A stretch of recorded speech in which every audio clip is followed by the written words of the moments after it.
more women have come forward with allegations of either rape or sexual assault against Bill Cosby. They actually did a press conference with their lawyer, Gloria Allred, to talk about the accusations and give very detailed accounts of what they went through decades ago. Now, the women include Ridgeway Whitedeer, Colleen Hughes, and Eden Tirl. Let's take a quick look at the press conference, and then I'll give you more details on what allegedly happened. Take a look. Immediately, I noticed an empty chair facing the door jamb. It was so out of place, one would have to move it just to enter. In a loud, commanding voice, he said, "Have a seat," making a grand gesture with his right arm.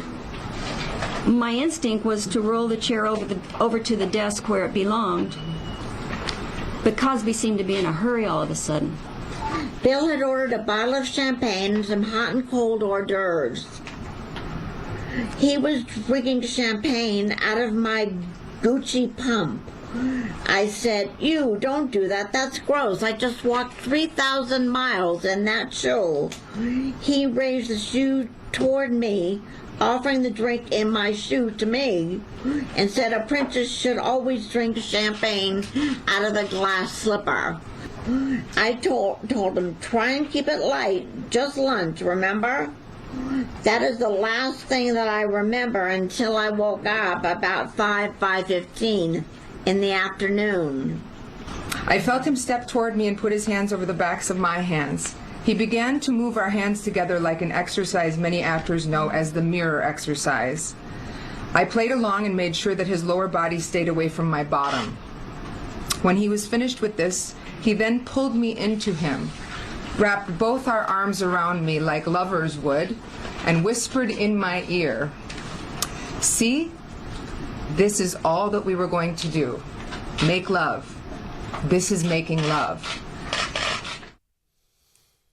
So that video gave you very few details on what they alleged happened. So I want to kind of fill in the blanks for you guys a little bit. According to Mediaite, Whitedeer told reporters that she first met Cosby at the start of her acting career and that he asked her to come into a director's office with him for a practice interview. I guess you guys can imagine what happened next. She says, "I felt Cosby's left hand gently grab my long hair behind my head.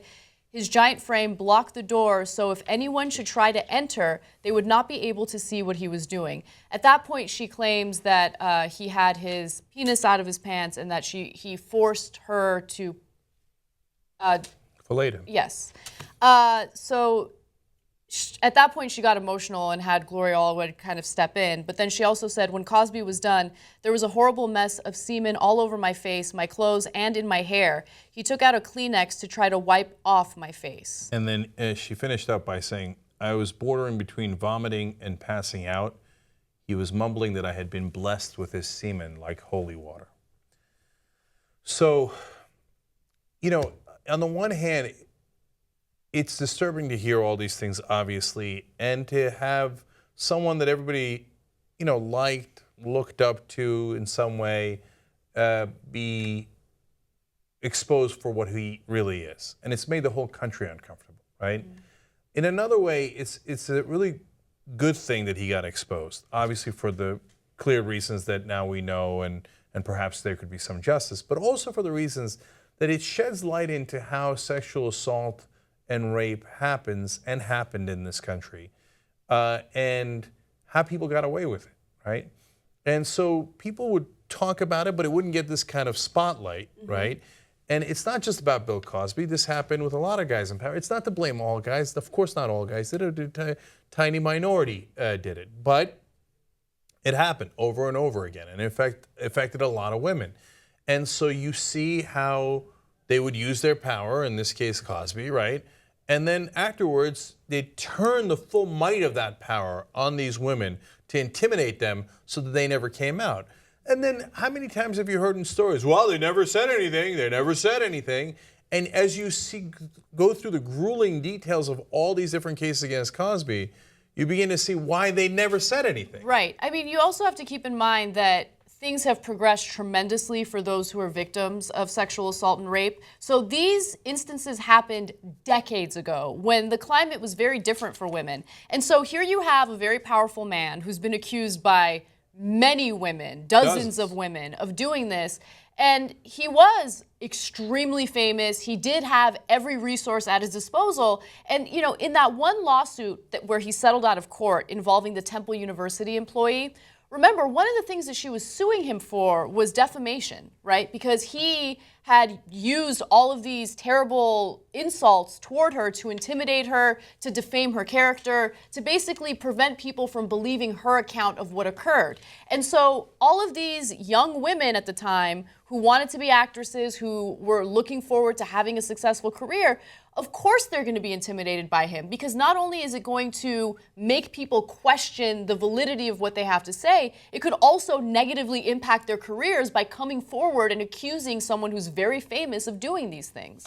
One of them was auditioning for the Cosby Show, so he uses power in that context. Another one was a flight attendant. Next time, a year later, she sees him on a flight. She said that she had woken up after, he said, oh, let's get lunch, okay? Meets a flight attendant, and she goes, oh, it's Bill Cosby, sure, let's go get lunch. That's interesting, right? She says, I went to his place, we never got lunch. I woke up naked with semen running down my back, and he was gone, right? He'd already finished and left. He'd drugged her, done this, etc., right? Next time he sees her on a plane on a completely different flight, he's like, you better not have told anybody, right? And so this is how people use their power, etc. The other part of it is you think like, I think a lot of people will think like, why did the women allow? Well, a great majority of them didn't allow anything. They just got drugged, right?